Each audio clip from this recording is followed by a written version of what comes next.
Good morning students. இன்னைக்கு நாம இந்தியாவின் முக்கிய இயற்கை அமைப்பு பிரிவுகளான தீபகற்ப பீடபூமிகள், கடற்கரை சமவெளிகள், தீவுகள் பத்தி இன்னைக்கு பார்க்க போறோம். அதுல ஃபர்ஸ்ட் தீபகற்ப பீடபூமிகள். தீபகற்ப பீடபூமிகள் அப்படின்னா அது பாத்தீங்கன்னா இந்தியாவினுடைய மொத்த பரப்பளவுல பாதி பரப்பளவை இந்த தீபகற்ப பீடபூமிகள் ஆக்கிரமிச்சிருக்கு. இப்ப எவ்வளவு பரப்பளவு இருக்கு அப்படின்னா 16 லட்சம் சதுர கிலோமீட்டர் பரப்பளவை கொண்டிருக்கு. இதனுடைய உயரம் பாத்தீங்கன்னா கடல் மட்டத்திலிருந்து 600 மீட்டர் உயரத்துல காணப்படுது. இந்த பீடபூமியினுடைய உயர்ந்த சிகரம் அப்படின்னா ஆனைமுடி சிகரத்தை சொல்லலாம். அது ஆனைமலையில இருக்கு. 2695 மீட்டர் உயரத்தோட இருக்கு. இப்ப இந்த பீடபூமியினுடைய எல்லைகள் என்னென்ன அப்படின்னு பாத்தீங்கன்னா வடமேற்கு பகுதியில ஆரவல்லி மலைத்தொடரும், அதுக்கப்புறம் வடகிழக்கு பகுதி, வடகிழக்கு அந்த பகுதிகளில் பாத்தீங்கன்னா பண்டல்கண்ட் உயர்நிலம், கைமூர், ராஜ்மஹால் குன்றுகள், மேற்கு பகுதியில மேற்கு தொடர்ச்சி மலை, கிழக்கு பகுதியில கிழக்கு தொடர்ச்சி மலைகளால சூழப்பட்டு காணப்படுது. சரி, இப்ப இந்த பீடபூமிய நடுவுல விந்திய மலை, நர்மதை நதி, சாத்புரா மலை, தபதி நதி. அதாவது இதை நீங்க நல்லா பார்க்கணும், மனசுல நல்லா பதிய வச்சுக்கோங்க. ஏன்னா 2 மலைகளுக்கு நடுவுல ஒரு நதி ஓடுது. 2 மலை எது? விந்திய சாத்புரா, ட்வின்ஸ் மாதிரி வச்சுக்கோங்க. விந்திய சாத்புரா அப்படி ஞாபகம் வச்சுக்கோங்க. அந்த மலைக்கு நடுவுல ஓடுகின்ற நதியோட பேரு நர்மதை. இப்ப 2 நதிகளுக்கு இடையில ஒரு மலை. எந்த 2 நதி? நர்மதை தபதி. நர்மதை தபதிக்கு நடுவுல சாத்புரா மலை அப்படி ஞாபகம் வச்சுக்கோங்க. இந்த மலை இருக்கு இல்லையா, இதுல இந்த நதிக்கு மேல இருக்கக்கூடிய பகுதி தான் பகுதி ரெண்டா பிரிக்குது. இந்த பகுதிகள் பீடபூமியை ரெண்டா பிரிக்குது. எப்படி? மேல இருக்கக்கூடிய பகுதிய மத்திய உயர்நிலங்கள் அப்படின்னும், கீழே இருக்கக்கூடிய பகுதிய தக்கான பீடபூமி அப்படின்னும் இந்த நர்மதை நதி ரெண்டா பிரிக்குது. இப்ப மத்திய உயர்நிலங்கள் அதை எடுத்துக்கிட்டோம் அப்படின்னா நர்மதை நதிக்கு வடக்கு பகுதியிலையும், இங்க இருக்கக்கூடிய வடபெரும் சமவெளி இருக்கு இல்லையா, அதுக்கு தென் பகுதியிலையும் இந்த பீடபூமிகள் அமைந்துள்ளது.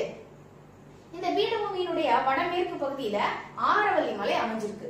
இந்த ஆரவல்லி மலை அப்படின்னு பாத்தீங்கன்னா இது குஜராத் மாநிலத்திலிருந்து ஆரம்பிச்சு ராஜஸ்தான் வழியாக டெல்லி நோக்கி போகுது, வடமேற்காக போகுது. அந்த மலையினுடைய உயரம் பாத்தீங்கன்னா 700 மீட்டர். அதனுடைய தென்பகுதி 1500 மீட்டர் அகலத்திலையும், உயரம் அதாவது மேல போக போக டெல்லி நோக்கி போக போக உயரம் அப்படியே குறைந்து 400 மீட்டர் உயரத்திலையும் அந்த மலை காணப்படுது. இந்த மலையினுடைய உயர்ந்த சிகரம் குரு சிகார். அதனுடைய உயரம் பாத்தீங்கன்னா 1722 மீட்டர் உயரம் கொண்டு காணப்படுகிறது.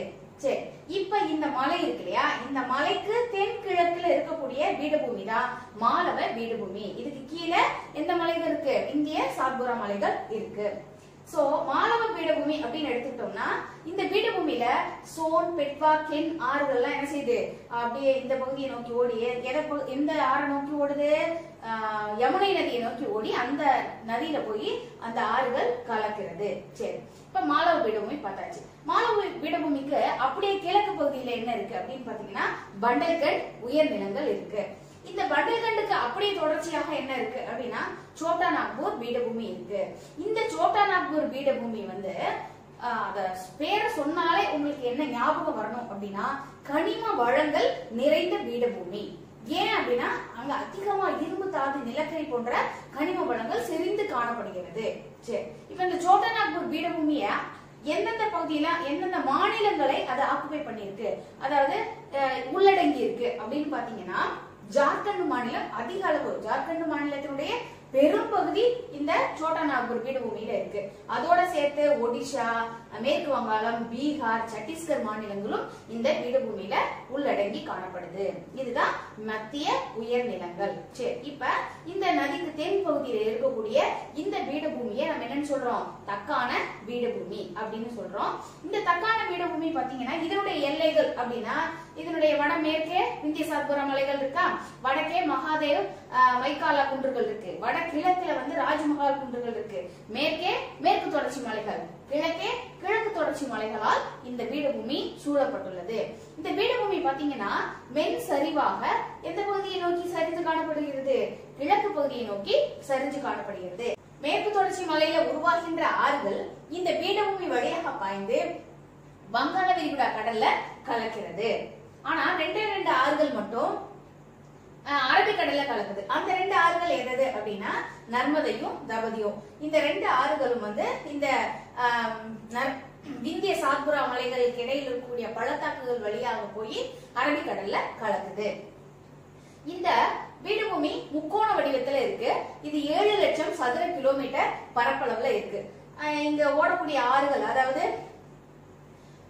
மகாநதி, கோதாவரி, கிருஷ்ணா, காவிரி, வைகை இந்த ஆறுகள் எல்லாம் இது வழியாக ஓடி போய் வங்காள விரிகுடா கடல்ல கலக்குது. இந்த சமவெளி இந்த பீடபூமி வழியாக தான் போகுது.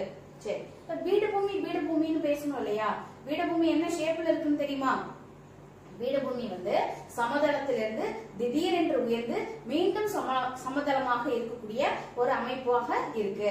இது வந்து ஒரு கற்பனையா சொல்லணும் அப்படின்னு சொன்னா, ஒரு சமமான பகுதியில ஒரு தட்டை கவுத்தி வச்சா எப்படி இருக்குமோ அது மாதிரியான அமைப்பு தான் இது பீடபூமி. சரி, இப்ப பீடபூமிகள் புரிஞ்சிருக்கும்னு நான் நம்புறேன். அடுத்தது கடற்கரை சமவெளிகள். இந்த கடற்கரை சமவெளிகள் பாக்குறதுக்கு முன்னாடி மேற்கு தொடர்ச்சி மலைகள் பத்தியும் கிழக்கு தொடர்ச்சி மலைகள் பத்தியும் பார்த்தரலாம். இப்ப இந்த மேற்கு தொடர்ச்சி மலைகள் எங்க இருந்து ஸ்டார்ட் ஆகுது அப்படின்னா, இந்த தபதி நதியினுடைய முகத்துவாரத்திலிருந்து ஆரம்பிக்குது. அங்க இருந்து ஆரம்பிச்சு கன்னியாகுமரி வரைக்கும் நீண்டு காணப்படுது. இந்த மலைகள் வந்து தொடர்ச்சியான மலைகள். தொடர்ச்சியான இடையில கேப்பே இல்லையா? இருக்கு, 3 கேப் இருக்கு. என்னென்ன? பால்காட், போல்காட், பாலக்காடு, தார்காட், போல்காட், பாலக்காடு கணவாய்கள் இருக்கு. இந்த கணவாய்னா என்னது? மலைகளுக்கு இடையே உள்ள அந்த இடைவெளியை தான் என்னன்னு சொல்றாங்க? கணவாய் அப்படின்னு சொல்றாங்க. இந்த பாலக்காட்டு கணவாய் இருக்கு இல்லையா? அது வந்து நம்ம தமிழ்நாட்டுக்கும் அதுக்கும் இடையில, கேரளாக்கு இடையில இருக்கு. அது கேரளாக்கு போறதுக்கு நமக்கு வசதியாக இருக்கு. சரி, இந்த மலைகளுடைய வடபகுதிய சயாத்ரி அப்படின்னு அழைக்கிறாங்க. சரி, அடுத்தது கிழக்கு தொடர்ச்சி மலைகள். இந்த தொடர்ச்சி மலைகள் வந்து இது தொடர்ச்சியா இல்ல. இது மாதிரி மேற்கு தொடர்ச்சி மலைகள் மாதிரி இது தொடர்ச்சியாக இல்ல, விடுபட்ட குன்றுகளாக இருக்கு. எதனால அப்படின்னா, இந்த ஆறுகள் ஓடி வருது இல்லையா, கிழக்கு நோக்கி ஓடி வருது இல்லையா, அந்த ஆறுகளால் அரிக்கப்பட்ட குன்றுகளாக இது காணப்படுகிறது. இந்த மலைகள் வந்து வைகை நதிக்கு மேல் பகுதியில தான் இருக்கு. வைகை நதிக்கு கீழே இந்த நதி மலைகள் காணப்படவில்லை. அப்படியே போகும்போது கிருஷ்ணா நதிக்கும் கோதாவரி நதிக்கும் இடையில இந்த மலைகள் காணப்படவில்லை. சோ பிரிஞ்சு என்ன செய்யுது? இந்த மலைகள் காணப்படுது. இந்த மலைகளை பூர்வாதிரி அப்படின்னு அழைக்கிறாங்க. அடுத்தது மேற்கு தொடர்ச்சி, மேற்கு கடற்கரை சமவெளிகள். இந்த மேற்கு கடற்கரை சமவெளிகள் அப்படின்னு எடுத்துட்டோம்னா எங்க இருந்து ஸ்டார்ட் ஆகுது? கடற்கரை இங்க இருந்து ஆரம்பிக்குதா? சோ இங்க இருந்து ஸ்டார்ட் ஆகுது. இது எந்த இடம்? ரான் ஆஃப் கட்ச். சோ வடக்கே ரான் ஆஃப் கட்சில இருந்து தெற்கே கன்னியாகுமரி வரை நீண்டு காணப்படுகிறது. இது அகண்ட சமவெளியா? கிடையாது, மிக குறுகிய சமவெளி. இதனுடைய அகலம் பாத்தீங்கன்னா 10 இருந்து 80 கிலோமீட்டர் தான் அகலத்தை கொண்டிருக்கு. அந்த 80 கிலோமீட்டர் எந்த பகுதியா இருக்கும்னு நினைக்கிறீங்க? இந்த குஜராத் பகுதி தான். இந்த இடம் அகலமா இருக்கு இல்லையா? சோ இந்த குஜராத்தை தவிர மற்ற பகுதிகள் எல்லாம் குறுகி காணப்படுகிறது. இந்த கடற்கரை சமவெளிய 3ஆ பிரிக்கிறாங்க. எப்படி அப்படின்னா, மலபார் கடற்கரை சமவெளி, இந்த சென்டர்ல இருக்கக்கூடிய பகுதிய கனரா கடற்கரை சமவெளி, அடுத்து மேல வடக்கே இருக்கக்கூடியத கொங்கண கடற்கரை அப்படின்னு என்ன செய்யறாங்க? 3ஆக பிரிக்கிறாங்க. இந்த பகுதியில கேரளால ஒரு பெரிய ஏரி இருக்கு. அந்த ஏரியோட பேர் வந்து வேம்பநாடு ஏரி. சரி, இப்ப கிழக்கு கடற்கரை சமவெளி. இந்த கிழக்கு கடற்கரை சமவெளி எங்க இருந்து ஆரம்பிக்குது? மேற்கு வங்க மாநிலத்தில இருந்து கீழே கன்னியாகுமரி வரைக்கும் காணப்படுது. இது பாத்தீங்கன்னா இது மாதிரி குறுகியதா கிடையாது, நல்ல அகண்டு காணப்படுகிறது. இந்த மேற்கு கடற்கரை சமவெளி மேற்கு தொடர்ச்சி மலைக்கு இணையா இருக்கு. அதே மாதிரி இந்த கிழக்கு கடற்கரை சமவெளி கிழக்கு தொடர்ச்சி மலைகளுக்கு இணையாக காணப்படுகிறது. ஆனால் அதே சமயத்துல இது வளமான சமவெளி. ஏன்னா இங்கிருந்து கொண்டு வந்த ஆறுகளால படிய வைக்கப்பட்ட மண்டல் மண் சமவெளியை கொண்டது. இந்த சமவெளியை பிரிக்கிறாங்க.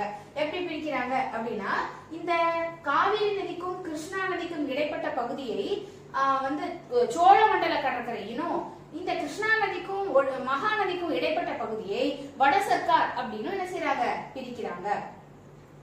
அப்புறம் இந்த பகுதியில நிறைய ஏரிகள் இருக்கு, நன்னீர் ஏரிகள் இருக்கு. அதுல மகாநதிக்கு பக்கத்துல இருக்கக்கூடிய அந்த ஏரி ஒடிசா மாநிலத்துல இருக்கு. அதோட பேரு சிலிகா ஏரி, பெரிய நன்னீர் ஏரி. அதுக்கப்புறம் ஆந்திர மாநிலத்துல கிருஷ்ணா நதிக்கும் கோதாவரி நதிக்கும் நடுவுல ஒரு ஏரி இருக்கு, அது கொல்லேரி ஏரி.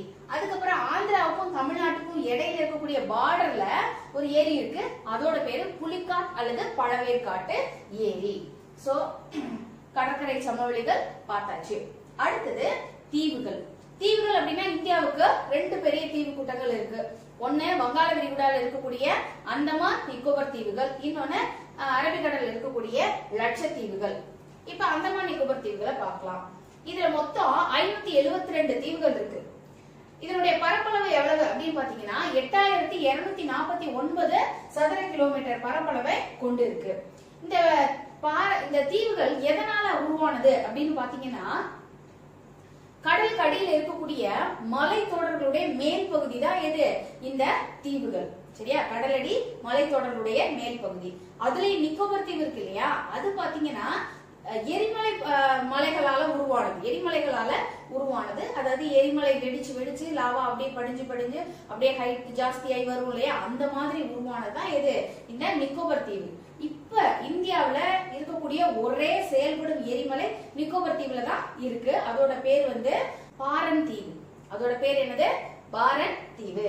இந்த நிக்கோபர் தீவினுடைய கடைசி முனை இந்திரா முனை.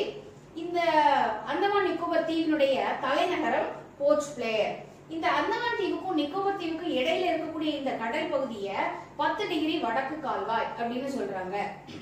இப்போ அடுத்தது லட்சத்தீவுகள். இதுல மொத்தம் 27 தீவுகள் இருக்கு. இது 32 சதுர கிலோமீட்டர் பரப்பளவுல இருக்கு. இது இந்த லட்சத்தீவு, அமின்தீவு தீவு, மினிகாய் தீவு இதெல்லாம் சேர்த்து 1973ல மொத்தமா லட்சத்தீவுகள் அப்படின்னு பெயரிட்டாங்க. இதனுடைய தலைநகரத்தோட பேரு கவரத்தி. இந்த லட்சத்தீவுகள்ல ஒரே ஒரு தீவுல மனுஷங்களே கிடையாது, அங்க பறவைகள் மட்டும்தான் இருக்கு. பறவைகள் சரணாலயமா இருக்கு. அந்த தீவோட பேரு பிட் தீவு. இந்த லட்சத்தீவுகளுக்கும் அதுக்கு கீழே இந்திய பெருங்கடல் இருக்கக்கூடிய மாலத்தீவு நாடு இருக்கு இல்லையா, இது ரெண்டுக்கு இடையில கடல் பிரிக்குது.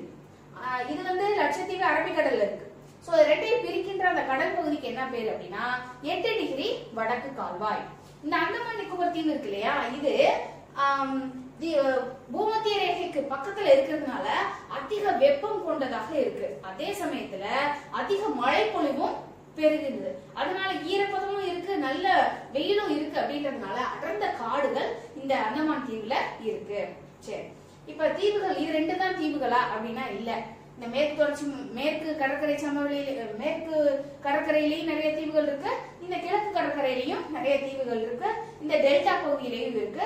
கீழே மன்னார் வளைகுடாலையும் நிறைய குட்டி குட்டி தீவுகள் இருக்கு. இப்ப இந்த தீவுகள்லாம் எந்த மாநிலத்துக்கு பக்கத்துல இருக்கோ அந்த மாநிலங்கள் அந்த தீவுகளை என்ன செய்து நிர்வாகம் செய்கிறார்கள். சரி, இப்போ சமவெளி பீடபூமிகள் பார்த்துட்டோம், கடற்கரை சமவெளிகள் பார்த்தோம், தீவுகள் பார்த்தோம். உங்களுக்கு புரிஞ்சிருக்கும்னு நான் நம்புறேன். அடுத்த கிளாஸ்ல ஆற்று வடிநிலம் பத்தி நம்ம பார்க்கலாம்.